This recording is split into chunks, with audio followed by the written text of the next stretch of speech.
I also did a movie at the same time as Victorious called The Virginity Hit. It was just a script that went around. It was produced by Will Ferrell. Okay. So there was a lot of expectation placed on it. Right. I was getting calls from people like, you're going to be the next Michael Cera. Hollywood came knocking. They were like, big agent, big manager. I signed with Michael Cera's agent. He goes, anything he passes on, you're going to get to see second. You're going to get to see after him. Movie tanked. Worst box office opening of 2010. Immediately calls dried up. Nobody cared anymore. But I had Nickelodeon. And that was the thing. I wanted to do Nickelodeon more. But it was just like, Will Ferrell. Yeah.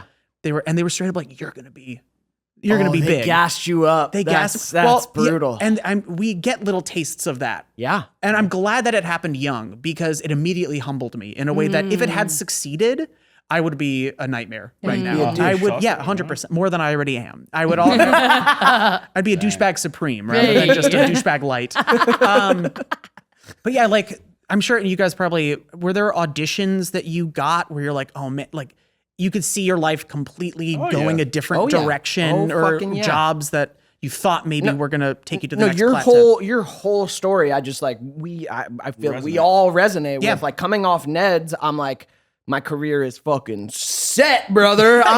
I'm good. Oscars, here I come. Like, no, dude. No, not at all. Did you feel like a stamp on you? Like, oh, we're Nickelodeon actors? Oh, that was something I heard where they were like, because we're supposed to be you mean big. a negative stamp? Yes. Kind of. Yes. Yeah. Well, after the rejections, no, at first I was like, I was on a big network. Yeah, I'm about to kill this. Easy segue. And then after rejection for 5 years, it was like, oh, yeah, clearly they're putting me in that other pile. Yeah. Because it can't be my acting. I'm amazing. I got feedback and just it was like very Nickelodeon. And I was like, that's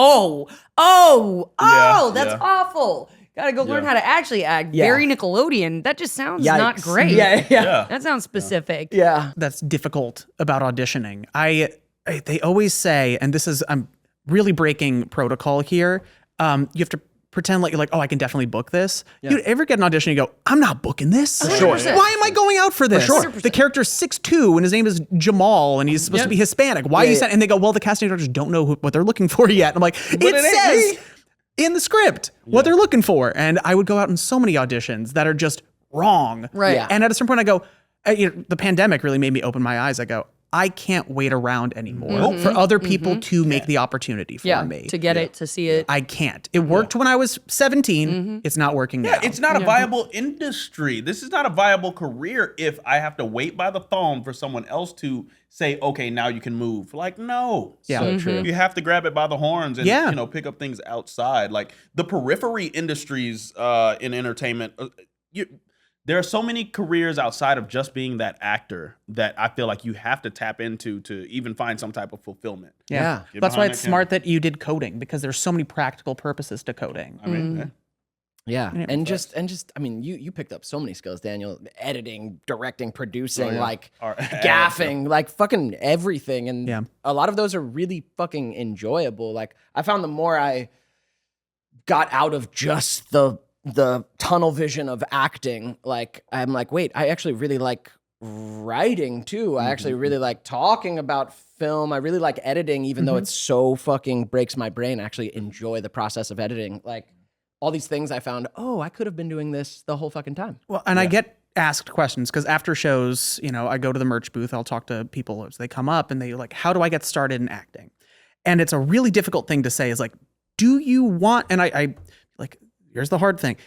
Do you want to act or do you want to be famous? There you go. And because if you want to act, expect a lifetime of a lot of rejection and a lot of struggling, but it is a noble craft. I actually really enjoy acting. It takes a lot of work. If you want to be famous, there are way easier ways to go about doing it. OnlyFans. Well, and there's another one to it as well. Do you want to be rich? Because you can act and be famous, but you might not be rich. Yeah. And you could be famous and you could be rich but maybe you don't act. There's something. I'm juggling it here. I got 3 balls in the air. I got one. Yeah.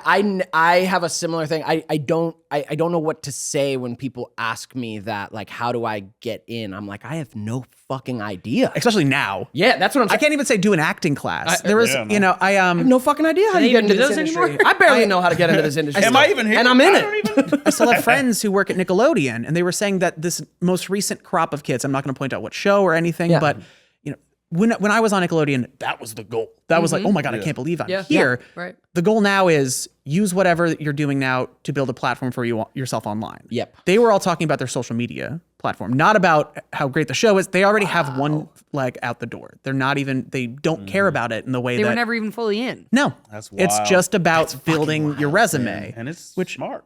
It's smart. Dude, it's so valid. It is so valid. I mean, it's valid, but I don't know. I find we can lose ourselves in the social media projection of ourselves. But I feel like, can't we kind of just be over having famous people and things just for the sake of it? Like, didn't that bubble kind of pop? Oh, yeah, the purpose around it? Yeah, there's no purpose to fame. like, I don't know, all these package deals. Like, I'm already so sick of Sydney Sweeney, and she, you know what I'm saying? She's one of my favorites. I've never watched anything she's been in. I just love looking at this person. I just had this conversation with a friend. He said the exactly what you just said. I've never seen her in anything. She's my favorite actress of all time. But they did this just to Jenna Ortega, and like, who's the next like girl? You know what I'm saying? Yeah, and it's I'm already so inundated. But they're not social media. They act. But there are people on social media. Like, because of their socials and stuff, that's why they have millions and millions of followers, because they premiered on a show for 6 episodes today instead of fucking years ago, you know? Right. Yeah. It's they're like default stars. Yeah, the you know what I mean? Netflix pipeline goes, It's your show premieres, it gets put on the front page. Exactly. Overnight, you have 6 million followers. Exactly. On that, did you guys, when you started on Neds, were the characters a little bit more, two-dimensional? And then this is something I learned from Victorious, was that they would write to our strengths. Do you find that was something that they kind of did on Neds, or did you feel they tried to pigeonhole you? I think Scott had an idea of what Neds was right from the tone and what it was. I think they had, and then fit us to it in the odd. I think they knew. I feel like, because we've watched a lot of the shows now because of the podcast, and like, it's all there. Scott's it's all there. Ned Mose and Cookie, the dynamic is fucking it was a built-in. cartoon. Like, you had to fall into that character. He's gonna be like, nah, dude, get it right. Yep. Yeah, that's his style, because he did Big Time Rush as well. Exactly. Mm-hmm. But which is like zippy cartoon sounds and everything. Sound effects. I do feel like in any good writer or creative team is going to observe what the talent can do. So we definitely made their jobs a little bit easier in that they trusted us to be able to do it. But that's what the audition process was for. To find out, can these guys fill this tall task? Mm-hmm. Yeah. And you guys had an amazing cast on. Talented. You're still in touch with them. Like, what does that take? Because that doesn't always happen to, you know what I mean? There's 7 of us. Which is really, but I mean, the social media, it's so easy to just text everybody like, hey, did you see this link? Yeah, right. Yeah, we just had like a flare guys, up. Follow my OnlyFans for behind the scenes content. Please tweet about my OnlyFans. And they're like, Matt, bro, what are you doing? Hey! Thanks for watching this week's episode. Guys, shout out. Is it time for Super Friends Dance?